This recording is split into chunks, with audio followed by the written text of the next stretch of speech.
अस्सलाम वालेकुम। उम्मीद करता हूँ आप सब लोग ठीक होंगे। आज की वीडियो आप लोगों के लिए काफ़ी हेल्पफुल होने वाली है। विजिटर वीज़े, टूरिस्ट वीज़े, विजिट वीज़े तो आप कैसे वर्क परमिट में कनाडा में इसको कन्वर्ट कर सकते हैं, इसकी रिक्वायरमेंट क्या है, कितनी स्ट्रगल इसमें करनी पड़ती है और जब आप लोग कनाडा आ जाते हैं तो आपको क्या-क्या इसके लिए करना पड़ेगा। तो ये आज मैं आपको इसका बताऊँगा। क्या इसके लिए पैसे भी लगते हैं या नहीं लगते हैं, क्योंकि ये भी बहुत ज़्यादा मुझसे क्वेश्चन पूछा जा रहा था, तो मैंने कहा चलो ये भी आप लोगों को मैं एक्सप्लेन इसका कर दूं, ताकि जब आप अपनी बैक कंट्री से यहाँ पे कनाडा में आए तो आप लोगों को प्री प्लान होके यहाँ पे आना चाहिए कि ये यहाँ पे वहाँ पे करना पड़ सकता है। अभी तो इसकी जो है ना एक्सपायरी डेट है 2025 28 फेब तक आप लोग ये करवा सकते हैं। इससे पहले पहले हो सकता है कि इसके बाद भी गवर्नमेंट इसको एक्सटेंड कर दे, वो डिपेंड करता है कि यहाँ पे अगर शॉर्टेज वगैरह लेबर की हुई तो वो एक्सटेंड भी इसको कर सकते हैं और नहीं भी कर सकते हैं। वैसे 2025-28 फेब तक है। अभी आप लोगों के पास समझ लें कि अराउंड 20 से 22 मंथ शायद आप लोगों के पास हैं कि अपना वीज़ा अप्लाई करें और कनाडा में यहाँ पे आ जाएं और वर्क परमिट में उसको कन्वर्ट करें। चाहे वो आपको मल्टीपल एंट्री मिलती है, चाहे आपको वो सिंगल एंट्री मिलती है, आप एक दफ़ा कनाडा आके उसको कन्वर्ट कर सकते हैं। अब इसको कन्वर्ट करवाने के लिए आपको कंसल्टेंट के पास जाना पड़ता है, लॉयर के पास जाना पड़ता है और jobbank.ca पे आपको जॉब वगैरह ढूंढनी पड़ती है और देखें कि किस कंसल्टेंट के पास, किस एम्प्लॉयर के पास अप्रूव LMI है और आपको वहाँ पे खुद भी फिजिकल आप जाके उनसे बात भी कर सकते हैं। फ़ोन करके, ईमेल करके आप अपॉइंटमेंट उनसे बुक करवा सकते हैं। और अगर आप डायरेक्ट एम्प्लॉयर के पास जाएंगे तो हो सकता है वो फ्री भी दे दे, अगर आप उसकी रिक्वायरमेंट बीट कर सकते हैं। अगर उसको कोई IT का चाहिए, उसको कोई जनरल लेबर में चाहिए और वो जो रिक्वायरमेंट मांग रहे हैं तो वो रिक्वायरमेंट आपकी रेज्यूमी कंप्लीट करती है तो उसको जो है ना वर्क परमिट भी दे सकते हैं, जिसको LMI कहते हैं। बहुत कम ही चांस है कि आप लोगों को ऐसे वीज़ा मिल जाए और वो भी विदाउट कुछ किए हुए। बहुत ही कम चांस है, मतलब 100 में से आप समझ लें 2 या 3% शायद ऐसे मिल जाए। दूसरा, आपको कंसल्टेंट के पास जाना पड़ता है, वो फीस वगैरह इसकी चार्ज करते हैं। लॉयर के पास आपको जाना पड़ता है, वो आपसे फीस वगैरह चार्ज करते हैं और वो आपको जो है ना वर्क परमिट में वो कन्वर्ट करके दे सकते हैं। अब ओंटारियो में आप करवा सकते हैं, अगर आपने एडमिंटन जाना हो वहाँ पे आप लोग करवा सकते हैं, वैंकूवर में करवा सकते हैं, न्यू ब्रांसविक में आप लोग करवा सकते हैं। तो काफ़ी ज़्यादा कनाडा के प्रोविंस है, लेकिन आप लोगों ने वहाँ पे ये भी देखना है कि कंपटीशन भी ना हो और एम्प्लॉयर को बंदों की भी जब ज़रूरत हो तो आपको आसानी से वर्क परमिट कन्वर्ट हो जाए। लेकिन इस टाइम जो सिचुएशन है, आप कनाडा के जिस भी प्रोविंस में जाएंगे तो आपको काफ़ी स्ट्रगल करनी पड़ेगी। बगैर डॉलर दिए आपका वर्क परमिट में आजकल कन्वर्ट नहीं होता है।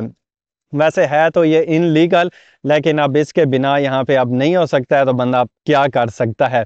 इसमें अब वो डायरेक्ट भी डील नहीं करते हैं, 2-3 बंदे होते हैं, वो आपसे बात करते हैं और फिर वो आपको ये कन्वर्ट करवा के दे देते हैं। अब वो हो सकता है आपको $15,000 में मिले, 20,000 में मिले, 25 में मिले। और अक्सर कोई लोग ऐसे भी होते हैं, आपको ये नहीं कहते कि आप हमें जो है ना एकदम में डायरेक्ट पैसे दे दें, मतलब वो आपको ये भी नहीं कहते हैं कि आप हमें अभी पैसे दें और हम आपको दे देंगे। कुछ ये होते हैं कि उनके साथ आपको डील करनी पड़ती है कि ठीक है, हम आपको मान तो मान भी देते रहेंगे या इतने टाइम में हम आपको ये पैसे दे देंगे। ऐसे भी हो सकता है, पॉसिबल है। और आपके पास कोई स्किल है, जैसे मैं आपको कहता हूँ कि आप जो है ना स्किल वहाँ से अपने बैक कंट्री से सीख के ज़रूर हैं, उस स्किल के ऊपर आपको यहाँ पे फ्री भी LMI मिल सकती है। आपके पास कोई भी स्किल होना चाहिए, इलेक्ट्रिशियन का हो, मैकेनिक का हो, कारपेंटर का हो, कंस्ट्रक्शन का हो। काफ़ी ज़्यादा ये बहुत सारे स्किल हैं जिनकी वीडियो ऑलरेडी भी मैं बना चुका हूँ और इसका लिंक भी मैंने डिस्क्रिप्शन में दिया हुआ है। अगर आप देखना चाहें तो वो देख सकते हैं कि कौन कौन से स्किल का मैंने आप लोगों को बताया हुआ है। तो फिर जो यहाँ पे एक और है, एम्प्लॉयमेंट एजेंसी के थ्रू भी आप यहाँ पे अपनी जॉब फाइंड कर सकते हैं। एम्प्लॉयमेंट एजेंसी होती हैं, आपने वो सर्च मारना है गूगल में, आप अभी भी उसको सर्च मार के यहाँ पे देख सकते हैं। एम्प्लॉयमेंट एजेंसी भी आपको जॉब देती हैं, उनके पास भी LMI पड़ी होती हैं। आप पास जाके भी बात कर सकते हैं कि मेरे पास ये एक्सपीरियंस है और मुझे इस जॉब की ज़रूरत है। हो सकता है वो आपसे बाकियों से पैसे कम लें, हो भी सकता है वो आपसे ज़्यादा लें, और ये भी पॉसिबल हो सकता है कि वो आपको फ्री भी दे दें। लेकिन फ्री वाले चार्ज एम्प्लॉयमेंट एजेंसी के बहुत ही कम है कि आपको वो फ्री में दें। امپلائمنٹ ایجنسی یہاں پہ ہوتی ہیں کہ آپ کی جاب ڈھونڈنے میں وہ کافی ہیلپ کرتے ہیں۔ ہیلپ کیا، ان کے پاس آلریڈی جاب وغیرہ پڑی ہوتی ہیں، کمپنیوں کے ساتھ ان کا کنٹریکٹ ہوتا ہے، کمپنیوں کی ڈیمانڈ ہوتی ہے کہ ہمیں اس فیلڈ میں بندے چاہیے، تو وہ ان کے پاس آلریڈی جاب ہوتے ہیں۔ وہ آپ کو یہ بھی کہہ سکتے ہیں آپ فرسٹ ڈے آج سے شروع کرو یا آپ کل سے شروع کریں۔ آپ بھی ان کو بتا سکتے ہیں کہ مجھے ایوننگ شفٹ چاہیے، نائٹ شفٹ چاہیے، مارننگ چاہیے، کوئی بھی شفٹ چاہیے، کوئی بھی ٹائمنگ چاہیے، تو آپ بھی ان کو بتا سکتے ہیں، ان کے پاس جاب پڑی ہوتی ہیں۔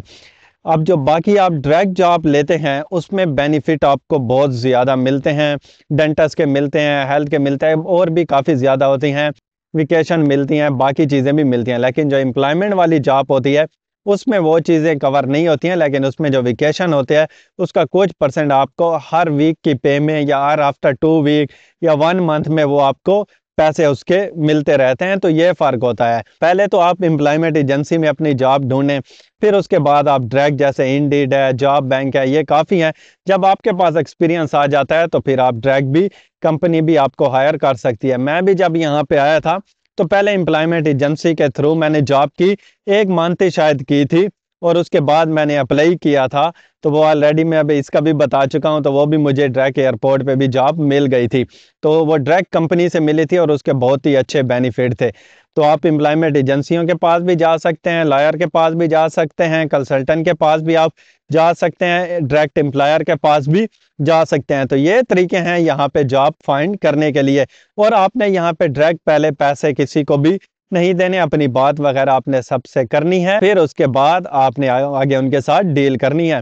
تو جب یہاں پہ لوگ آتے ہیں اکثر وزٹر ویزے پہ، تو ان کو پیسوں کا بھی یہی پرابلم ہوتا ہے۔ یہی میں آپ کو کہتا ہوں کہ آپ کے پاس اتنے ہونے چاہیے بچت کے 1-2 منتھ آپ کینیڈا میں آرام سے گزار سکیں، تو وہ بھی آپ نے ان کا بھی خیال کرنا ہے۔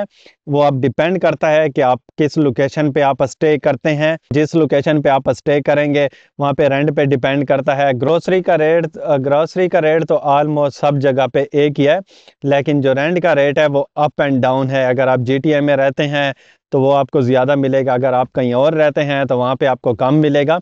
اس کا بھی میں رینٹ کا بھی آپ لوگوں کا اکاموڈیشن کا بھی آلریڈی اس کا بھی گائیڈ کر چکا ہوں۔ تو یہ ساری چیزیں آپ لوگوں نے دیکھنی ہے، پری پلان ہو کے آپ نے اپنی بیک کنٹری سے کینیڈا آنا ہے۔ یہاں پہ جب آپ لوگ کینیڈا آ جائیں تو آپ کو یہاں پہ کوئی مشکل نہ ہو، ایسا نہ ہو کہ آپ کے پاس آپ پیسے وہاں سے کم لے آؤ کہ جی میں نیکسٹ ڈے جاؤں گا وہاں پہ جاب مل جائے گی، 1 ویک جاؤں گا جاب مل جائے گی، کیونکہ جب تک آپ ویزا کنورٹ نہیں کریں گے انکم آپ کی تو کہیں سے بھی نہیں آئے گی، نہ آپ کو گورنمنٹ دے گی، اور نہ آپ کے پاس اگر اتنے نہ ہوں تو پھر آپ کیا کریں گے۔ تو یہ ساری چیزیں آپ لوگوں نے دیکھ کے آنی ہے۔ ہاں، اگر ڈائریکٹ ورک پرمٹ ہو تو پھر تو ٹھیک ہے، اگر وزٹر ٹو ورک پرمٹ میں کنورٹ کروانا ہے تو تقریباً آپ 2 سے 3 منتھ کا اپنا جو ہے نا ایسٹیمیٹ لگا کے آپ لوگوں نے اپنا بجٹ رکھنا ہے، تاکہ آپ لوگوں کو مشکل نہ ہو۔ تو یہ بھی آج آپ لوگوں کے ساتھ کلیئر ہو گیا ہے کہ کیسے اس کو کنورٹ کرتے ہیں، کیا کیا کرنا پڑتا ہے۔ ملیں گے ایک اور نئی ویڈیو کے ساتھ، تب تک کے لیے ٹیک کیئر اینڈ اللہ حافظ۔